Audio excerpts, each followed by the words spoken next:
It's classified beyond the normal briefing for the president. The president of the United States and the director of the CIA were being denied access. We actually are living in a situation where the extreme secrecy Eisenhower warned us about, the worst of that has come to fruition. And frankly, no one is reporting that, certainly not the mainstream news media. There are sociopaths who are in super secret projects that don't want us to have it. I'm working now to try to bring this information, and more equally importantly, the technologies that are behind these spacecraft and things that are being reported on CNN now, because what the public isn't being told is that we have in fact figured out how those objects operate, and that would give us an entirely new and advanced civilization where we would not need fossil fuels, oil or gas or coal or nuclear power. So it's a very big story. Most people think the secrecy around this is because the government has just been incompetent. That's not true. That narrative is a false narrative. The true narrative is that, I will quote from a top secret memo released during the past few decades, but it was dated 1951.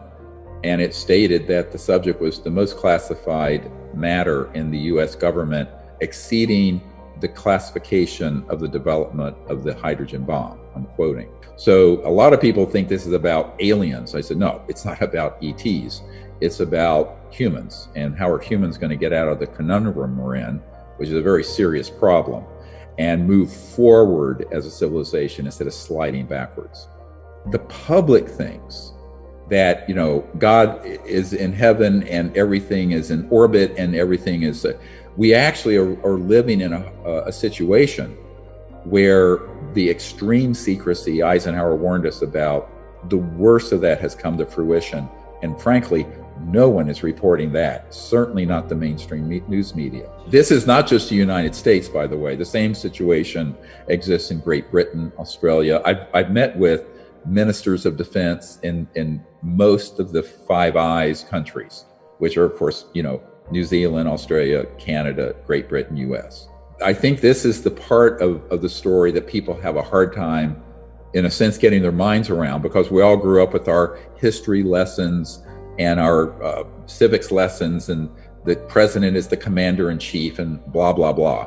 In reality, the emperor has no clothes, and there are classified projects that go on, unfortunately, that are not supervised by the president or the Congress. And actually, the CIA director's wife, who at the time was the chief operating officer of the National Academy of Sciences, said to me during our 2 or 3 hour meeting with the CIA director, she turned to me, she said, how are these civilizations communicating across the vastness of interstellar space?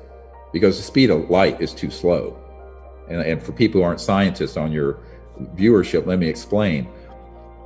At the speed of light, to go 1% of the way across our own galaxy, the Milky Way, would take, which is 1,000 light years, which is the distance light goes at 186,000 miles every second for a year. That's 1 light year. 1,000 light years is 1% of the way across our galaxy, which is 1 galaxy amongst trillions. But at the speed of light, for you to even communicate and say, hey, how are you doing? And to answer back, that would be the time since the birth of Christ, 2,000 years, for that transmission to happen with what you and I are using right now on electromagnetic signals.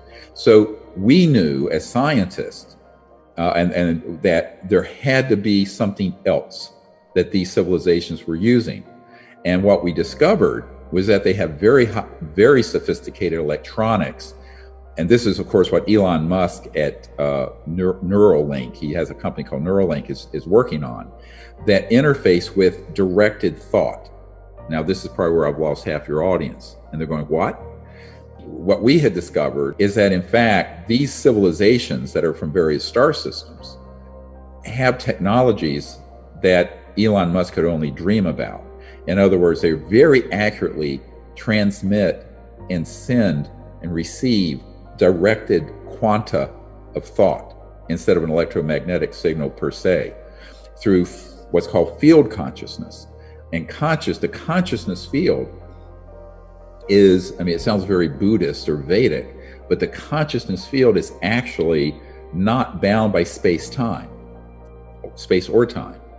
And because of that, there's no limit on the speed of it. It's instantaneous because of what's called non-locality in physics. Is a bit obtuse and technical to get into probably here, but what non-locality means is that it's not based in the speed, the linear speed of light or the linear speed of sound or what have you. It's instantaneous because of the nature of conscious field, the field of consciousness. This is, to me, the most interesting stuff because this whole science of consciousness is actually the big science for the next 1,000 years, but we have to catch up to the last 70 to 100 years of energy and propulsion technologies that have been hidden away so we don't destroy the biosphere. Why are we still using jet engines from the 30s, 40s, 50s, or rockets from the 40s? I'm saying because the alternative would completely terminate the petrodollar system and oil and gas and coal and nuclear power and public utilities. All of it is redundant, completely unnecessary. Tesla actually had a prototype car that was pulling energy out of the environment. And he didn't really understand what that was. We do now. It's called zero-point energy or quantum vacuum energy. But basically, just for people who are non-scientific, if you visualize a coffee cup, the amount of space inside that cup has enough energy to boil off all the oceans of the planet in its potential. And it's called the zero-point energy field. It's been quantified. It was in academic papers in the 50s, so-called Professor Casimir effect. But Tesla stumbled across this way back, early 20s, I believe, maybe before. But JP Morgan said, look, if we can't put a meter on it, we don't want it. So Tesla died a very bitter man. I always joke that Elon Musk doesn't have a Tesla that he's manufacturing. He has a Musk. And the reason I say that sort of jokingly is that a true Tesla would never have to be plugged into the grid. It would be pulling energy out of this state of energy that's around us through very high voltage systems. They're called VHV, very high voltage systems that create an opening into that energy field. And Tesla did enough experimentation with these sort of very high voltage systems at certain resonant frequencies, cycles per second, hertz, that he broke into that area of science, but no one wanted it to come out. Now, fast forward 100 years later, we're still burning gasoline in engines and rocket fuel and jets. And that's a tragedy for the human race, but it's a tragedy for the planet, and it's a tragedy for our children and my 9 grandchildren. So my concern is, the future. The past is the past, but we have to figure out how to catch up sort of back to the future. It's like that cartoon show, The Jetsons, when they showed people flying around in these cars. When that cartoon was made, those technologies were already developed. They're not going to say, A, we know what these are. B, we know where they come from. C, we figured out how they work. Let me give you a date that's going to probably curl your toes.